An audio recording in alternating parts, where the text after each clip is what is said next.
छोटे बच्चे जो स्कूल में पढ़ रहे हैं, किशोर, 1,30,00,000 से ज्यादा बच्चे एंटी डिप्रेशन पिल्स लेते हैं और 68% युवा जो पढ़ाई पूरी कर चुका है, डिग्री ले चुका है, वो बेरोजगार बैठा है। उसके लिए अभी भी वो कमा रहे जो उससे कम पढ़े लिखे उसके माता पिता। 14% युवा अब क्राइम को अपना करियर बना रहा है। एक जमाने में हम ग्रेटेस्ट पर्सनालिटीज को अपना आइडल समझते थे, अब लोग, कुछ युवा क्रिमिनल्स को अपना आइडल समझने लगा, वो ऑर्गेनाइज क्राइम को ज्वाइन कर रहा है। 32% युवा नशे का शिकार है। आप ये देखिए कि 14,000 से ज्यादा बच्चे हर साल सुसाइड करते हैं। जब तक ये पॉडकास्ट खत्म होगा तब तक कोई एक बच्चा सुसाइड अटेम्प्ट कर चुका हो। अगर सच है ये सब, तो क्या ये एजुकेशन व्यवस्था सही है?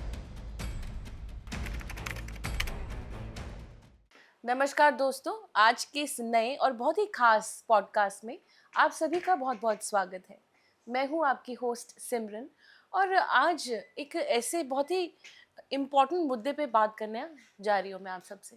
मैं बात करूंगी हमारे एजुकेशन सिस्टम पे।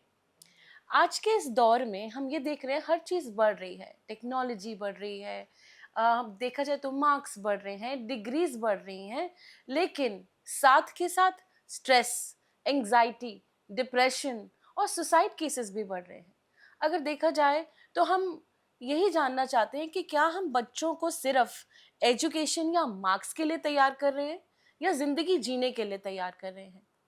अभी हाल फिलहाल में जो भी कुछ हो रहा है हम सब इस चीज़ को विटनेस कर रहे हैं। नीट के एग्ज़ाम्स को लेके, सीबीएसई एग्ज़ाम्स को लेके बहुत कुछ ऐसा है जहाँ पे बच्चे तैयारी अपने पूरे दिल से करते हैं, लेकिन जब ऐसा कुछ हादसा हो जाए या ऐसा कोई इंसिडेंट हो जाए, उनके दिल पे क्या बीतती होगी। हमारा पूरा education system needs to understand कि जो आज के हमारे बच्चे हैं वही हमारा फ्यूचर है। तो क्या हम उन्हें राइट एजुकेशन दे रहे हैं? एआई, टेक्नोलॉजी सब कुछ आ गया है, इतना कुछ आ चुका है, लेकिन वो अपने साथ स्ट्रेसेस भी लेके आ रहा है, अनएम्प्लॉयमेंट भी लेके आ रहा है। There is so much chaos. और आज इस मुद्दे पे मैं बात करना चाह रही थी। हमारे साथ एक ऐसे एक्सपर्ट हैं जिन्होंने बहुत सारे बच्चों के साथ, लाखों बच्चों के साथ काम किया है, उनकी ज़िंदगी को संवार दिया है। वो एक ब्रेन साइंस एक्सपर्ट हैं। He is an author, TEDx speaker हैं, मोटिवेशनल स्पीकर हैं, and of course he is the inventor of brain science lab. बहुत ही यूनिक बात सुनने को मिल रही है आपको।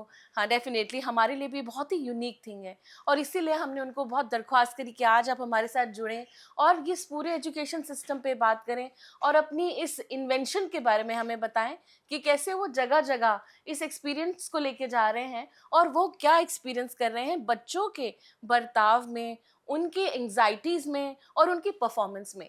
तो आइए सब कुछ जानते हैं। ये पॉडकास्ट बहुत खास है और मैं चाहती हूँ कि आप इसको शुरू से अंत तक देखें, क्योंकि ये आप ही के बच्चों के लिए खास बनाए गए हैं। तो आइए मिलते हैं डॉक्टर विनोद शर्मा जी से। सर, आपका बहुत बहुत स्वागत है। आई एम रियली थैंकफुल कि आज आप हमारे साथ थैंक आए। You so much, thank you. I am also thankful and grateful. Sir, आज हमारे इस पॉडकास्ट के माध्यम से सबसे पहले, क्योंकि ये जो सवाल है ना, हम एज पेरेंट्स सबके लिए बहुत खास है कि एजुकेशन सिस्टम जो हमारे देश का अभी चल रहा है कहीं ना कहीं हिला हुआ है, बहुत कुछ बिगड़ गया है। और मैं ये रियली चाहती हूँ कि आप क्या महसूस करते हैं। आप इस सिस्टम में बहुत सालों से हैं, एक बहुत ही खास इन्वेंशन के साथ आए हैं जिसके बारे में मैं आगे पूछूंगी, बट पहले इसका सवाल, what do you think of the education system right now? Education system को समझने के लिए हमें एजुकेशन को समझना पड़ेगा। जी। क्या काम है एजुकेशन का? अच्छा इंसान बनाना, बिल्कुल। Right? Bring a better version of you. Correct. What is the motto of the education? What should be? व्यवहार परिवर्तनी शिक्षा। शिक्षा व्यवहार का परिवर्तन करती है। एक इंसान जो जिसके पास कोई नॉलेज नहीं होती कि कैसा व्यवहार होना चाहिए, कैसे रिएक्शंस होने चाहिए, वो एजुकेशन का काम है। सब्जेक्ट्स हो, चाहे नॉलेज हो, चाहे जीके हो, कुछ भी हो, एजुकेशन में उसका मेन मकसद होना चाहिए कि एक ऐसा इंसान हो जो ग्रेट पर्सनालिटी बने, एसेट टू द नेशन बने, मैनकाइंड के लिए बहुत इंपॉर्टेंट एसेट बने, एब्सोल्युटली। एक डेवलपिंग एंड प्रोग्रेसिव माइंडसेट का एक खूबसूरत व्यक्तित्व बने। तो व्यक्ति को व्यक्तित्व बनाना, शख्स को शख्सियत बनाना, वाओ। पर्सन को पर्सनैलिटी बनाना, ये काम है एजुकेशन का। एब्सोल्युटली। तो एजुकेशन सिस्टम का मकसद भी यही होना चाहिए। वो एक सिस्टम होना चाहिए जो कर रहा हो। अभी मुझे लगता है इसमें बहुत सारे और इम्प्रूवमेंट्स की ज़रूरत है, हम्म, क्योंकि एक देश की जो मेन पावर है वो उसकी मैन पावर है। हम्म, कंट्री में किसी भी देश के लिए क्या है, सिटीजन जहाँ के लोग अच्छे हैं, इंटेलिजेंट है, समझदार है, पढ़े लिखे हैं, प्रोग्रेसिव माइंडसेट के हैं, इस तरह की पर्सनैलिटीज है, वो कंट्री डेवलप्ड है।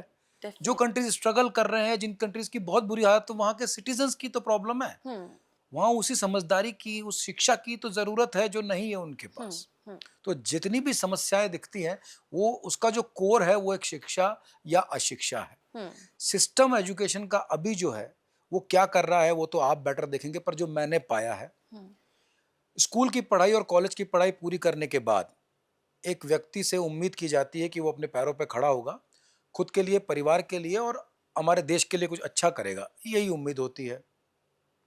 इस वक्त जितने लोग ग्रेजुएट करते हैं पूरे साल में, उसका 98% 10 साल तक छोटी मोटी नौकरी के लिए धक्के खाता रहता हम्म, है। इंडिया में डिलेड सक्सेस है। हम्म, यानी अगर 25 साल पढ़ाई पूरी कर चुका है तो 35वें साल में जाकर के वो कुछ ढंग का अपने परिवार के लिए कर पाता है। हम्म, ऐसा 98% की हालत है। 2% है जिनका ड्रीम पूरा हुआ है। जैसे कोई साइंटिस्ट बनना चाहता तो साइंटिस्ट ही बना, कोई एक्टर बनना चाहता तो एक्टर ही बना। वो ड्रीम पूरा करने वाले 2% ही है। हम्म, 5 से 6% है जो अच्छी जॉब कर रहे हैं, पर वो उनकी ड्रीम जॉब नहीं है। वो कॉम्प्रोमाइज उसको मानते हैं कि वो मेरा बस कर रहा हूँ बस मैं कर पैसा कमाने के पैसे लिए। कम। 82% तो अपने सपने छोड़ देता है कि बचपन में कुछ अच्छा करने का सोचा था, अब उसका वो ड्रीम ही नहीं रहा, वो तो ढूंढने लगता कि कुछ आजीविका मिल जाए। 73% बच्चा स्ट्रेस में है लैंसेट की रिपोर्ट के हिसाब से एजुकेशन के। 85% युवा स्ट्रेस में है करियर के।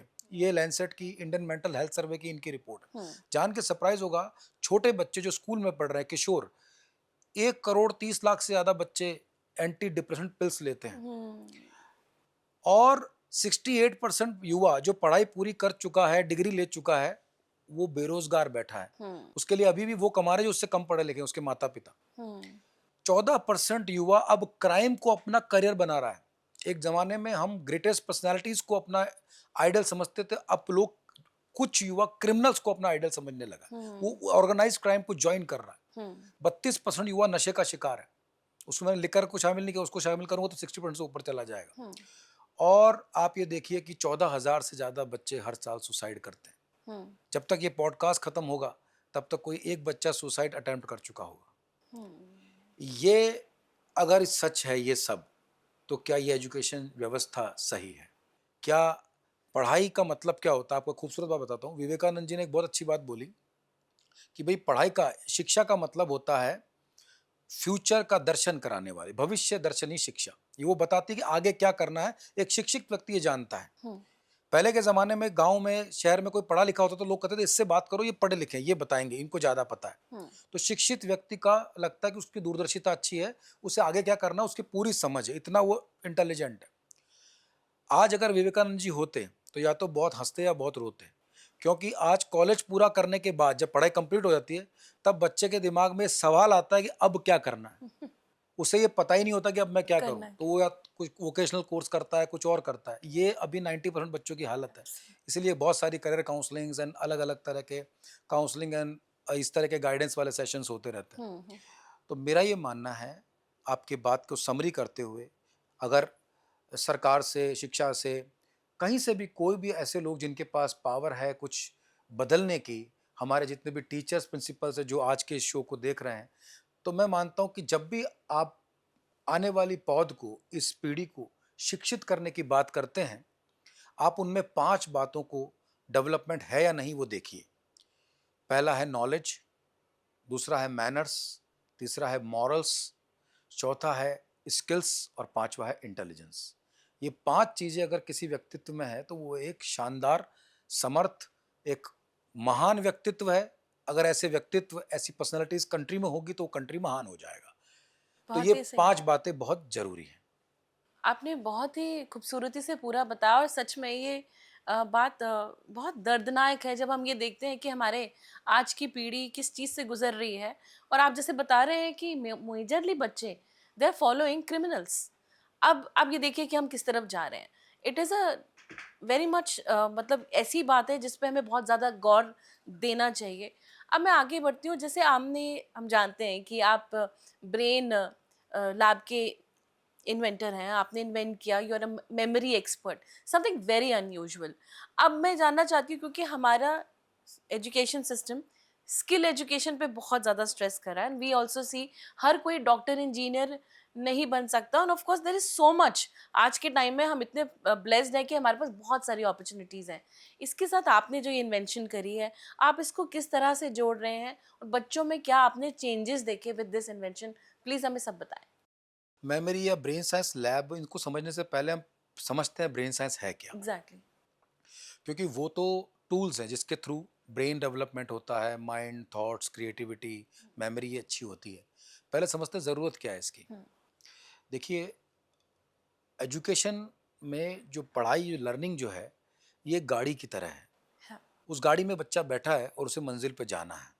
अगर आपके पास एक गाड़ी है, उसका एक टायर पंचर हो, तो आप पहले पंचर ठीक कराओगे या पंचर गाड़ी चलाते रहोगे? ऑफ कोर्स पंचर, ठीक। कॉमन सेंस की बात है, हम पंचर ठीक कराएंगे। अगर पंचर गाड़ी चलाते रहेंगे तो मंजिल पे जाएगी या गैराज में जाएगी? कॉमन सेंस की बात हो, गैराज में जाएगी। अभी मैंने एग्जांपल दिया कि 68% बच्चा बेरोजगार बैठा है, यानी उनकी गाड़ी गैराज में खड़ी है, वो कहीं नहीं पहुंचे। नहीं।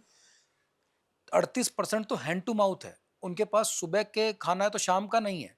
अभी थोड़े दिन पहले मैं एक क्लिप देख रहा था, तो उसमें वाराणसी में एक महिला मिली जो इंग्लिश बोल रही है, डिग्री में पीएचडी है, साइंस में ग्रेजुएट है, और वो भीख मांग रही थी।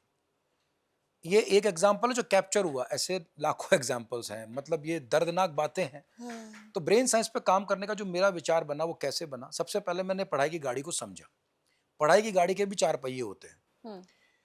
उसको एजुकेशन साइकोलॉजी में इसका चैप्टर है, वो ये कहता है कि ये 4 डायमेंशंस हैं: कॉग्निजेंस, काइनेस्थेसिस, कॉम्प्रिहेंशन एंड रिकलेक्शन। सरल भाषा में reading skill, writing skill, understanding skill और रिटेंशन स्किल। पढ़ना, लिखना, समझना और याद रखना। जो पढ़ा लिखा समझा उसे याद रखना। अनफॉर्चुनेटली हमारे भारत में पढ़ना सिखाया जाता है, लिखना सिखाया जाता है और समझना सिखाया और समझाया जाता है, पर याद कैसे रखें ये नहीं सिखाया जाता। आपने बचपन में पढ़ा, जी। लिखा, समझा, जी। एग्जाम दिया, जी। रट रटा के कुछ ना कुछ करके सारे क्वेश्चन आंसर किए, जी। तो you must be graduate, post graduate. Yes. जो क्वेश्चन आंसर आपने लिखे थे 9, 10, 11, 12 में, वो अभी याद है आपको? तो आप याद नहीं रख पाए, क्योंकि आपको पढ़ना, लिखना, समझना सिखाया, याद रखना नहीं सिखाया। याद रखने के 214 मेथड्स हैं, उनमें से 75 मेथड्स तो मैंने भी बनाए हैं, मेरी बुक्स में भी हैं। उन मेथड्स, उन टेक्निक एंड टूल्स को अगर बच्चों को सिखाया जाए, तो उनकी जो चौथा पहिया है, जो पंचर पड़ा है, उसमें क्या होता है, वो याद करते हैं रट के, और वो हवा निकल जाती है जब वो रटना बंद करते हैं या दोहराना बंद करते हैं। यानी याद किया फिर भूल गए, फिर याद किया, ये भूल गए। देर से याद होना और भूलना, ये 2 बड़ी प्रॉब्लम है बच्चों की।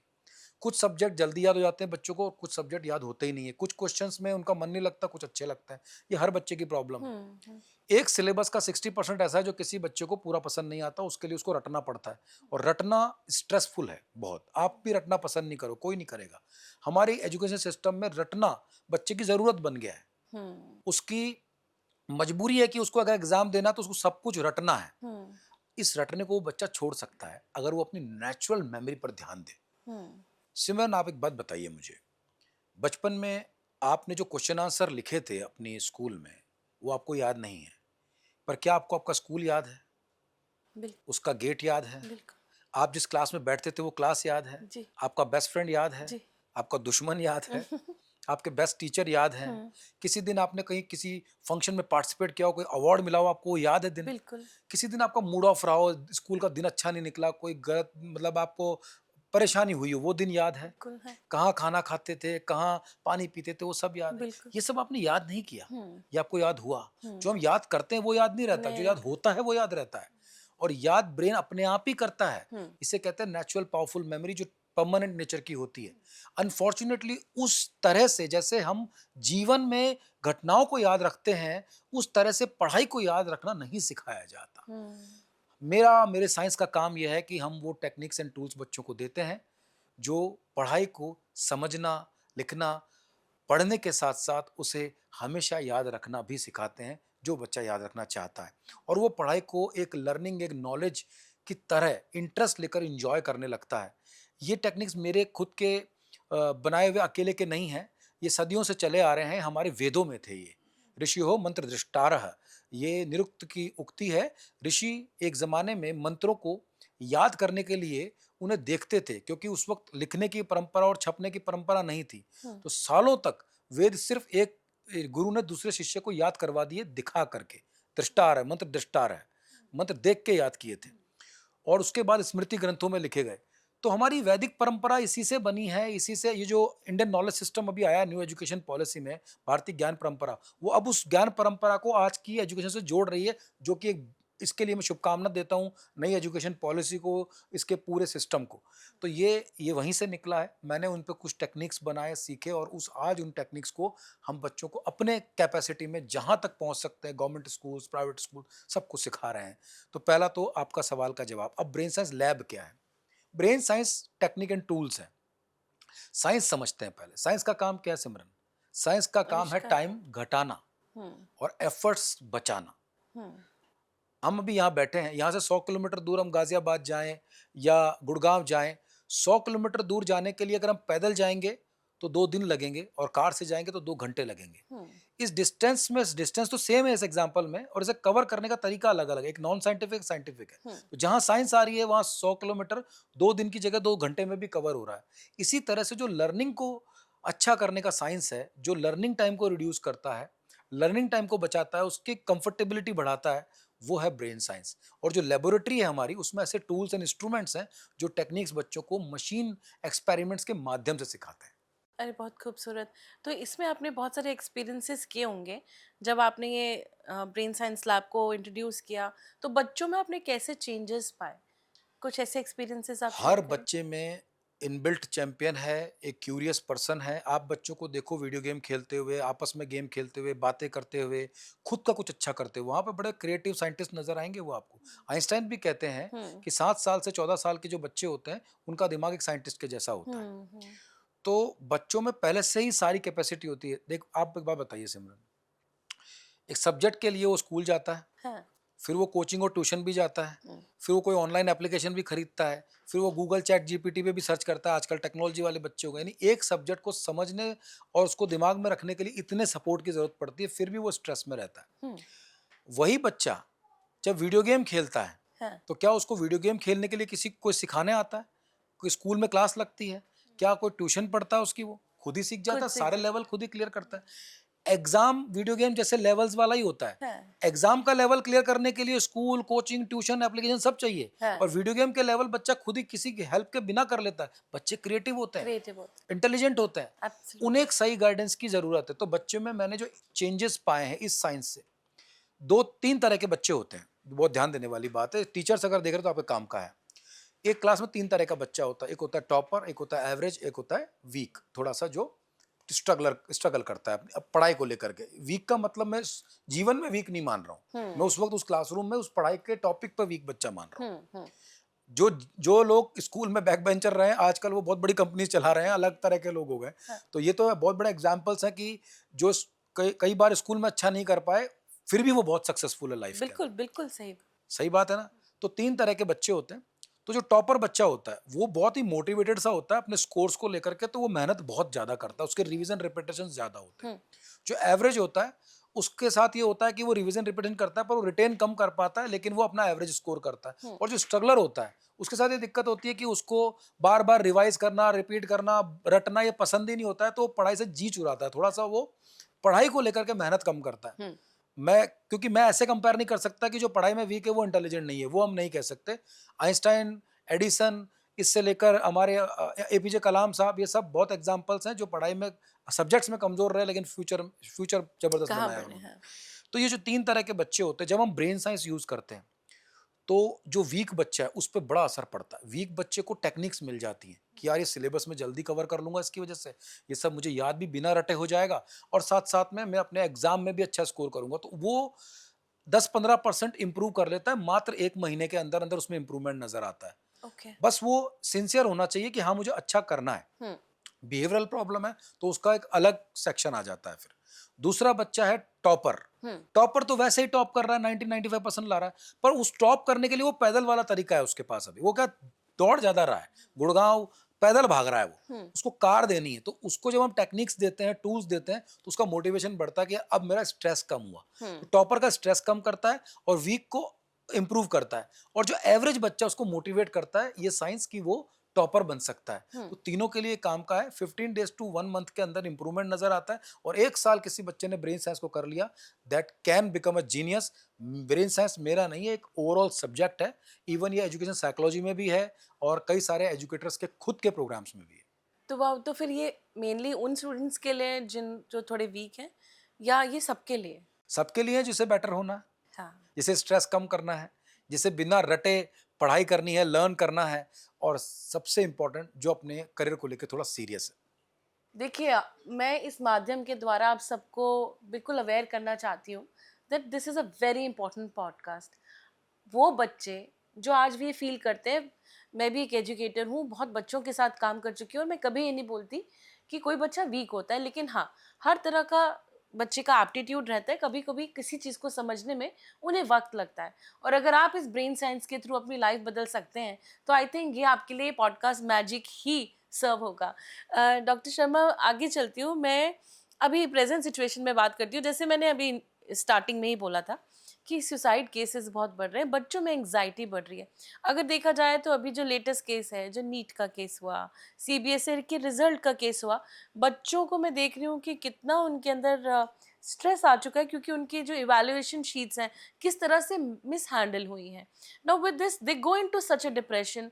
और ये कितनी, आप पूरे पूरे साल मेहनत करते हैं, आपको लगता है कि मैं बेस्ट करूँगा और मेरे अच्छे रिजल्ट्स आएंगे, और देखिए आपने नंबर भी, हमें हमारी कटिंग लिस्ट भी बहुत इजी नहीं है, 90% तो चाहिए ही चाहिए। अब ये जो जद्दोजहद है इन बच्चों की, उसके बाद ये हो जाए तो डेफिनेटली डिप्रेशन में जाना बहुत वाजिब है, स्ट्रेस बहुत वाजिब है। अब इस चीज़ के लिए हम बच्चों को कैसे प्रिपेयर करें? जब ऐसी सिचुएशन आ जाए तो कैसे बच्चे अपने आप को इतना स्ट्रांग रखें कि नहीं, if this is a case, मुझे इसको भी झेलते हुए आगे जाना है। सिमरन, ये तो बहुत ज़्यादा इम्पोर्टेंट क्वेश्चन आपने किया है, और मुझसे ज़्यादा चिंता मुझसे तो है ही हमारे एजुकेशन सिस्टम को, एजुकेशन मिनिस्ट्री को, हमारे पूरे देश के जो जितने भी ऐसे लोग हैं जो डिसीजन मेकिंग और पावर रखते हैं कुछ बदलाव की, उन सब के लिए ज़रूरी क्वेश्चन है। क्या हमारे देश के बच्चे सुसाइड करें? क्या हम इसे एक्सेप्ट कर लें? हम्म। क्या हमारे वो बच्चे जो कोई साइंटिस्ट बन सकता था, कोई कलाकार बन सकता था, कोई बहुत बड़ी एसेट बन सकता था, एक छोटी-सी नेगेटिविटी से, स्ट्रेस से, डिप्रेशन से, 1-2 नंबर कटने से उसने सुसाइड कर लिया? और कमाल की बात मैं आपको बताता हूँ, हज़ारों बच्चे हर साल सुसाइड करते हैं। उनमें इंडिया का वर्ल्ड रिकॉर्ड है, इंडिया टॉपर है पूरे वर्ल्ड में बच्चों के सुसाइड को लेकर के। तो सुसाइड करने वाले बच्चों की मैं भी कॉमन बात बताता हूँ, 90% बच्चा वो है जिनके खुद के 90% ज़्यादा मार्क्स हैं। यानी वो जिस बच्चों को हम इंटेलिजेंट और बहुत ही जीनियस मानते हैं, वो बच्चे सुसाइड कर रहे हैं। हम्म।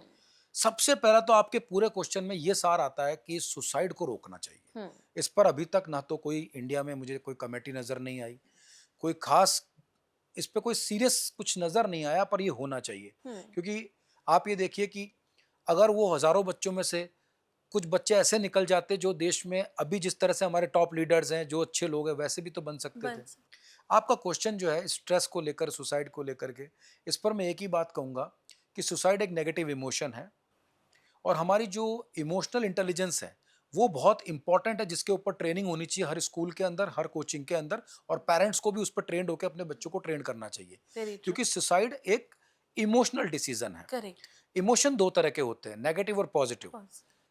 पहाड़ से कूदना नेगेटिव इमोशन है, पहाड़ पे चढ़ना पॉजिटिव इमोशन है, हम्म। माउंट एवरेस्ट फतेह करना। तो हम जो चीजें जीवन में इम्पॉसिबल को पॉसिबल बनाते हैं ना, वो भी पॉजिटिव इमोशन से करते हैं। हम्म। तो विल पावर को हम कमांड कर सकते हैं अगर हम नेगेटिव इमोशन को पॉजिटिव में बदल दें तो। हम्म। तो इसके लिए बच्चे को एक और इंटेलिजेंस को समझना पड़ेगा, जो है एनालिटिकल इंटेलिजेंस, हम्म। सही गलत का उसको पता होना। हम्म। तो ये सब किसका काम है? पेरेंट का, और उसके साथ साथ टीचर्स का। हम्म। दूसरा एक खास ध्यान में आपका खींचूंगा, जब से कोचिंग इंडस्ट्री आई है तब से सुसाइड अटेम्प्ट ज़्यादा बढ़े हैं। 1960 से लेकर 1980 तक टीचर स्कूल में पढ़ते थे बच्चे, कोई सुसाइड नहीं था। 1980 से 1990 के बीच में थोड़े थोड़े आंकड़े आने लगे। 90 से 2000 के बीच में एकदम से ग्राफ ऊपर बढ़ा, और अब तो ट्रेंड की तरह तेजी से आगे बढ़ रहा है। कंपटीशन इतना हाँ, बढ़ गया। कंपटीशन है और बच्चे सुसाइड कर रहे हैं। हम्म।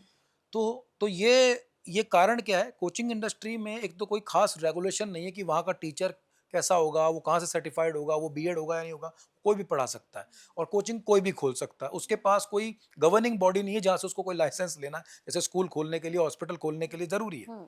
तो एक तो ये बात है। तो हमें नहीं पता ना वो कोचिंग वाला सब्जेक्ट के अलावा और कैसा पढ़ा रहा है, उस वो बिहेवियरल पे क्या काम कर रहा है। हम्म। दूसरी बड़ी चीज़, हर एक कोचिंग इंडस्ट्री, हर एक कोचिंग इंस्टीट्यूट और स्कूल को चाहिए कि वो बच्चे की इमोशनल इंटेलिजेंस पे ट्रेनिंग करे, हम्म। काउंसलिंग करे। बच्चे को एक दो बातें सिखानी है सिमरन, ये बहुत ज़रूरी बात है जो आपके माध्यम से और हमारे दर्शकों तक पहुंचनी चाहिए।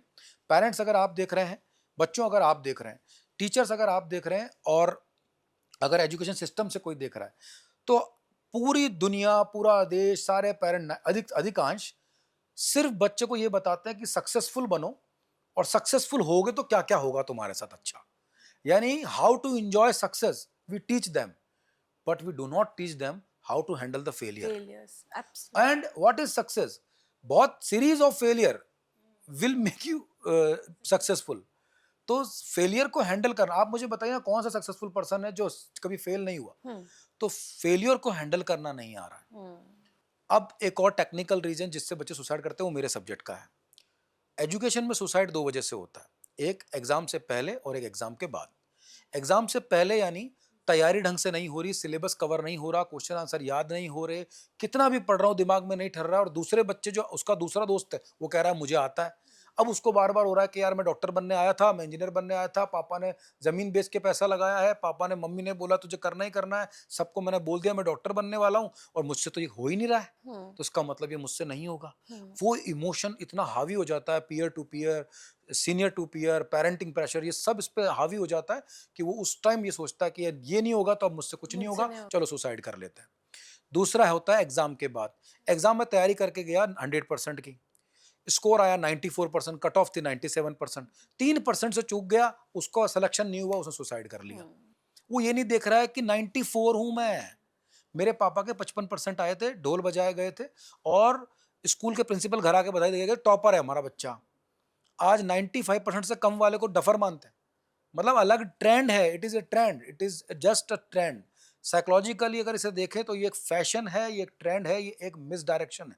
अगर इसे ठीक करना है तो हमें बच्चों की राइट काउंसलिंग करनी पड़ेगी कि आप कमजोर नहीं हो, सिस्टम में आपके उस दिन की रिकलेक्शन में कोई कमी आई होगी। मेरा सब्जेक्ट का काम क्या है? सिलेबस को टाइम पे कवर कराना और एग्जाम में मिस्टेक ना हो उसके टेक्निक्स देना। इस तरह सुसाइड रोके जा सकते हैं। पढ़ाई कराते वक्त उन्हें सही टेक्निक्स दीजिए कि आपके सिलेबस को कवर करना है, साइंटिफिक तरीके से करो, टूल्स एंड टेक्निक्स से करो, और एग्जाम में मिस्टेक ना हो उसके लिए ये यूज करो। ये तो हुई एक बात। अब दूसरी जरूरी बात, अगर रह भी गया, डॉक्टर नहीं बने तो क्या हो गया? डॉक्टर हॉस्पिटल खोल के डॉक्टरों को नौकरी पे रख लेना यार, है कि नहीं? इंडिया में ऐसे बहुत सारे हॉस्पिटल्स के मालिक हैं जो खुद कभी पढ़े लिखे नहीं है। इंडिया में ऐसे बहुत सारे स्कूल्स हैं जिसके ओनर्स खुद पढ़े लिखे नहीं है। और आप मुझे ऐसे 100 प्रिंसिपल ढूंढ के बताइए जिनके 95% खुद के आए हो कभी, उनके भी नहीं आए। तो कोई बड़ी बात नहीं है बच्चों, धरती का अंत नहीं आ जाता है। अगर ये अच्छा नहीं तो इससे ज्यादा अच्छा आपका वेट कर रहा है। बिल्कुल सही, राइट? तो बिल्कुल ये सही। चीजें जरूरी हैं। इस तरह से हम अगर हम सब मिल के करें तो आने वाली पूरी पीढ़ी को बचा सकते हैं, हर साल 14,000 बच्चों को बचा सकते हैं। ये बहुत ही ज़्यादा गंभीर टॉपिक है और आपने ऐसे ना दिल की एक तार ऐसे छेड़ा है कि जहाँ पे हम दिल से चाहते हैं फॉर ऑल द पेरेंट्स कि इमोशनल इंटेलिजेंस पे वर्क करना कितना इंपॉर्टेंट है। एज पेरेंट्स हमें खुद को पहले कितना इक्विप करना है कि हमारा बच्चा कहीं फेलियर आए तो फेलियर इज़ एक्सेप्टेबल। आपने बहुत अच्छी बात बोली है डॉक्टर शर्मा कि हमें सक्सेस की टेस्ट बहुत अच्छी लगती है कि अरे वो बहुत अच्छा है वही चाहिए, लेकिन फेलियर को कोई टेस्ट करना नहीं चाहता, जबकि सक्सेस की सीढ़ी विदाउट फेलियर होती ही नहीं है। वेरी वेरी ट्रू ना। अब मैं आगे बढ़ती हूँ। हमारे इस the need of the hour is AI. Technology बढ़ती जा रही है and we are very fortunate कि हम एआई की दुनिया में आ तो गए हैं, सीख भी रहे हैं, लेकिन वो थ्रेट भी बन के आ रहा है। अब यस। बच्चे सीख रहे हैं, टेक्नोलॉजी में इतने हाईली इक्विप हो रहे हैं, लेकिन साथ के साथ अनएम्प्लॉयमेंट हो रही है। नौकरियों के लिए वो अभी तक बैठे हैं। जैसे आपने वाराणसी का केस बताया, उस लेडी का, like she was so learned, और आप देखिए वो भीख मांग रहे हैं। ये बहुत दुख की बात है। और आज के बच्चे again again coming back to the system, they are unemployed. और क्या है, कैसे अपने आप को वो तैयार करें इस चीज़ के लिए भी? देखिए, अनएम्प्लॉयमेंट पे आते हैं अपन, और कैसे वो एम्प्लॉयबल बन सकते हैं उसका एक साइंटिफिक फार्मूला बताऊंगा आपको। अगर ये जिन्होंने देख लिया वो कभी जिंदगी में बेरोजगार तो नहीं बैठ सकता। ब्यूटीफुल। लेकिन उस पे आने से पहले मैं उस पे आता हूँ एआई वगैरह पे। तो जब मैं छोटा था है। तो हम तो हमारी मम्मी को एआई बोलते थे, एआई। अब आज का एआई अलग है, वो सबकी मम्मी बन के बैठा है। आर्टिफिशियल इंटेलिजेंस, इंसान ने एक ऐसी चीज बनाई है जो धीरे धीरे डेवलप सेल्फ प्रोग्रेसिव होती है और रिस्पॉन्स करती है, राइट।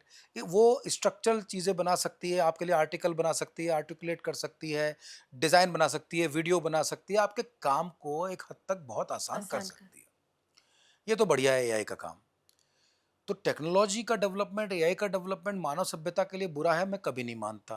विकसित होने के लिए, विकास करने के लिए आपको तकनीकी को आगे बढ़ाते रहना पड़ेगा, विज्ञान जरूरी है वहाँ, but without human intelligence artificial intelligence can be a threat. तो first you need to be intelligent enough to understand all kind of intelligences.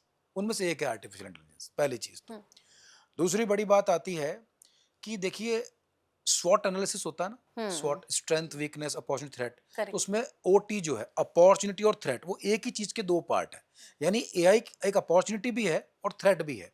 तो थ्रेट किसके लिए है पहले वो समझते हैं, क्या सबके लिए है क्या?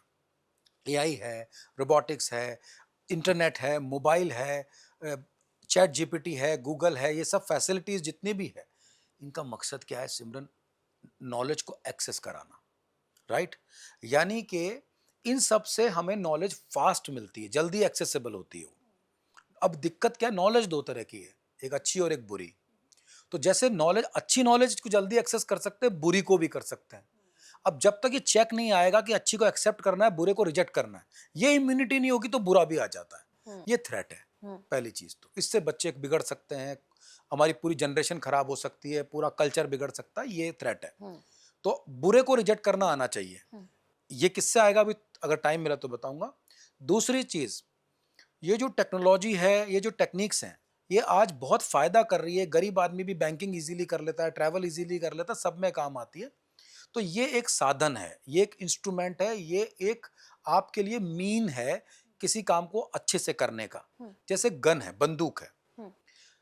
एक आदमी है, रात के अंधेरे में सामने से आ रहा है, वो एक क्रिमिनल है, बदमाश आदमी, और उसके हाथ में बंदूक है।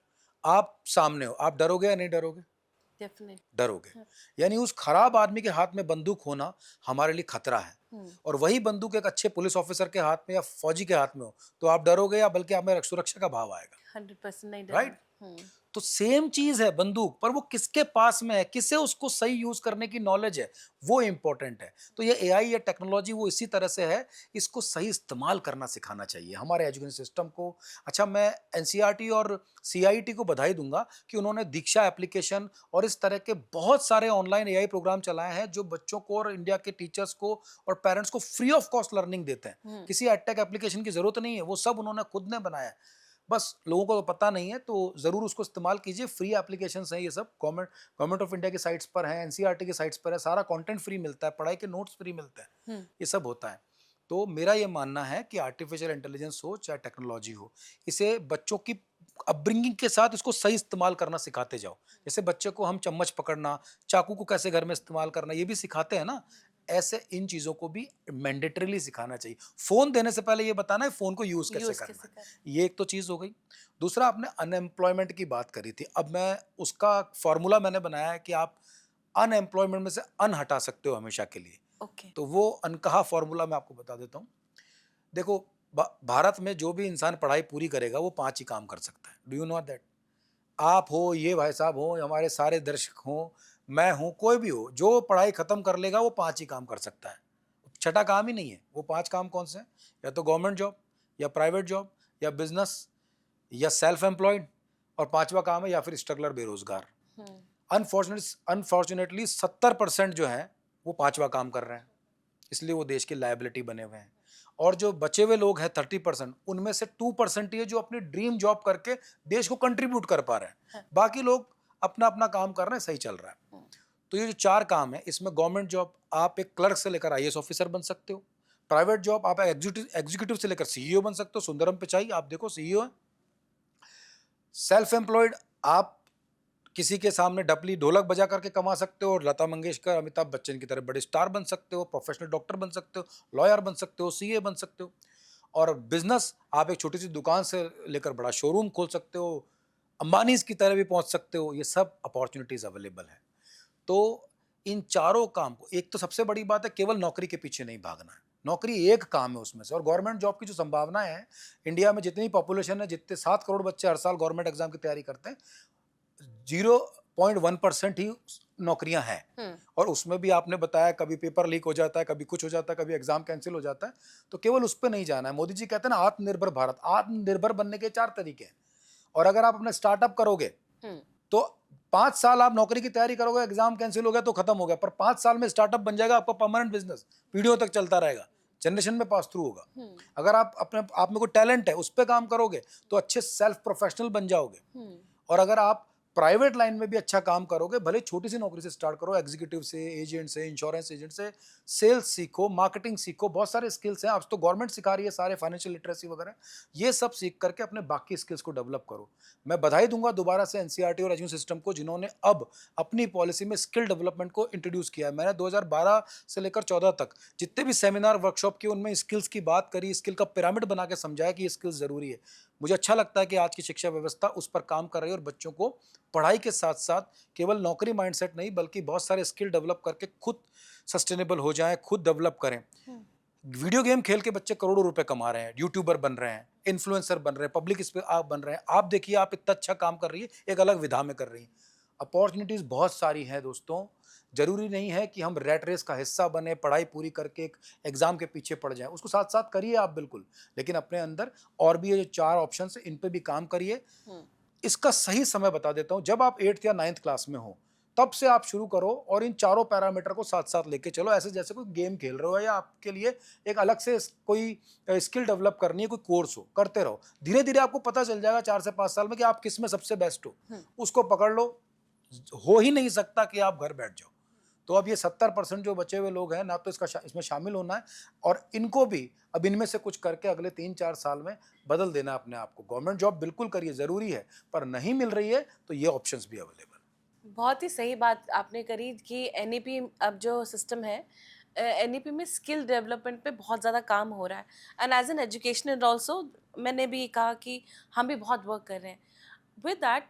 हमारे पेरेंट्स जो भी, वही है ना, एक ओल्ड स्कूल थॉट चलती आ रही है, पेरेंट्स के साथ वर्किंग बहुत ज़्यादा ज़रूरी है, क्योंकि उन्हें लगता है कि मेरा बच्चा, मैं डॉक्टर हूँ तो डॉक्टर ही बने, या कोई मतलब उन्हें ये है कि मेरा बच्चा एक सक्सेसफुल इंसान बने। जबकि क्योंकि इतने स्किल्स आ चुके हैं, there is so much in the society now with through you, मैं ये चाहती हूँ कि आप आज पेरेंट्स के लिए, उनके लिए एक ऐसा मैसेज जहाँ पे पेरेंट्स भी अवेयर होएं।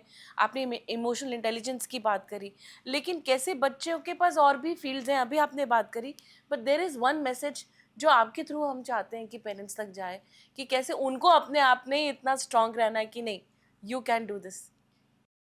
जन्म लेकर के, बड़े होकर के अपने किसी मुकाम तक पहुंचना, ये हम सब के लिए खुशी की बात होती है। पर एक इंसान की सबसे बड़ी खुशी और उसके लिए सबसे बड़ा गिफ्ट या उसका सबसे बेस्ट वर्जन कब निकलता है? जब वो पेरेंट बनता है। पेरेंट एक अलग उपहार है ऊपर वाले का। मैं बताता हूं आपको, हम इस दुनिया में हर किसी से आगे रहना चाहते हैं, ये नेचुरल हमारी इंस्टिंक्ट है। अपने सगे भाई से भी आगे रहना चाहते हैं। मेरे उससे अच्छी गाड़ी मेरे पास हो, उससे अच्छे कपड़े मेरे पास हो, उससे ज़्यादा पैसे मेरे पास हो, पड़ोसी से, जिसको भी हम जानते हैं, फ्रेंड्स हो, हम सबसे आगे रहना चाहते हैं इस दुनिया में। कोई हमसे आगे होता है तो हमें लगता है यार हम पीछे रह गए, हम कुछ और नया करना चाहते हैं। आप एक महंगी गाड़ी लेकर के आओ, आप बहुत खुश हो, पता पड़े पड़ोसी वो की वही ले आया, अभी खुशी गायब हो जाएगी, जबकि चीज़ सेम है। ये इंसानों की फितरत है। लेकिन जब हम पेरेंट बनते हैं तो हमारी ज़िंदगी में एक ऐसा इंसान आता है जिससे हम पीछे रहना चाहते हैं। हमारा बच्चा। अपने बच्चे से हम हमेशा पीछे रहना, उससे मुझसे ज़्यादा अच्छे कपड़े उसके हों, मुझसे अच्छा खाना पीना उसका हो, मुझसे ज़्यादा पैसे वो कमाए, मुझसे ज़्यादा सक्सेसफुल वो हो, वो हमेशा खुश रहे, वो हमसे आगे रहे। तो पेरेंट नेचुरली अपने बच्चे से पीछे रहना चाहता है। कितनी सुंदर बात है। तो दोस्तों, आप पेरेंट के तौर पर अपने बच्चे को दिल से प्यार करते हो, ये अच्छी बात है, पर उसके दिमाग से भी प्यार करो, क्योंकि सफलता दिमाग से जुड़ी होती है। तो अब मैं आपके माध्यम से यहाँ बताना चाहूँगा पेरेंट्स को खास तौर पे, कि पेरेंटिंग एक बहुत इम्पॉर्टेंट आर्ट ही नहीं है, आपकी ज़रूरत है। 7 साल से लेकर के 14 साल के बच्चों के साथ आपको एक गुरु की तरह, एक मेंटर की तरह, एक पेरेंट की तरह, एक फ्रेंड की तरह, एक भाई की तरह, एक दोस्त की तरह उसके साथ लगना पड़ेगा और उसकी छोटे-छोटे डेवलपमेंट्स को मॉनिटर करना पड़ेगा। बच्चा पैदा कर दिया, बढ़िया स्कूल में डाल दिया, पैसे खर्च कर दिए, माँगने पे सब कुछ दिला दिया, ये पेरेंटिंग नहीं है, ये आलस है, इससे नहीं होगा। आप ये मत सोचिए कि मैं सब कुछ तो क्या कर रहे हैं पर बैठे-बैठे दिन भर फ़ोन चलाते रहते हैं, दोस्तों में चले जाते हैं, ऑफ़िस में घुसे रहते हैं। पेरेंटिंग को टाइम दीजिए, इसे सब्जेक्ट की तरह, कोर्स की तरह, अपनी किसी ट्रीटमेंट की तरह लीजिए। और 7 साल से 14 साल की उम्र बहुत इंपॉर्टेंट है। सारे कोशंट इसी टाइम डेवलप होते हैं, इंटेलिजेंस डेवलप होती है, बेसिक स्किल्स डेवलप होते हैं, मॉरल्स डेवलप होते हैं। आपका बच्चा यहीं से डेवलप होता है। ये कच्ची मिट्टी शेप लेती है। इसके बाद वो घड़ा बन जाएगा, फिर फूटेगा अगर आप उसको छेड़ोगे तो। तो पहली चीज़ तो ये टाइम इंपॉर्टेंट है, इसमें इमोशनल इंटेलिजेंस, इसके साथ साथ आपको जो बेसिक इंटेलिजेंस है, इसके अंदर एनालिटिकल इंटेलिजेंस है, इनकी आप ट्रेनिंग लीजिए। पेरेंटिंग के कोर्सेज हैं, मेरी भी बुक्स पढ़ सकते हैं और भी गूगल पे भी बहुत कुछ मिल जाएगा। अच्छी बात क्या है, आजकल टेक्नोलॉजी ने सब यूँ रख दिया है, बस आपका इंटेंशन होना चाहिए, ये करिए। तो पहली बात तो एक पेरेंट को ये पता होना चाहिए कि जब बच्चा डेवलप हो रहा है उसमें 5 चीज़ें होनी चाहिए। नॉलेज अच्छी होनी चाहिए, उसके लिए स्कूल अच्छा है, स्कूल जा रहा है वो, सब सारी फैसिलिटीज़ है, पर मॉरल्स भी होने चाहिए। आप एक बात बताइए मैम, एक पावरफुल व्यक्ति है, जिसके पास बहुत तेज़ दिमाग है, बहुत शक्तिशाली है, सारी पावर्स है, लेकिन वो करप्ट है, वो खराब इंसान है, वो क्रिमिनल है, वो टेररिस्ट है, वो खतरा है समाज के लिए। बिल्कुल।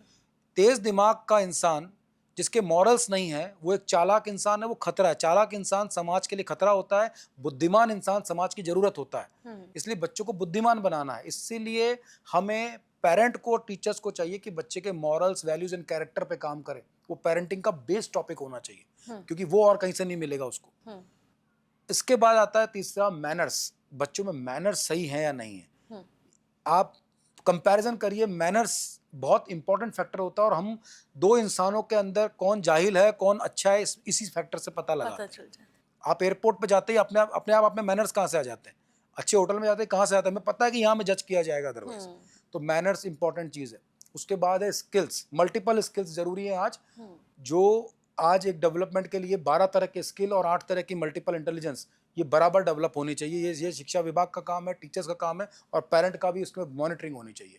और उसके बाद आता है इंटेलिजेंट। मैम, नॉलेज और इंटेलिजेंस में फ़र्क है दोस्तों। हम सोचते हैं नॉलेज ही सब कुछ है।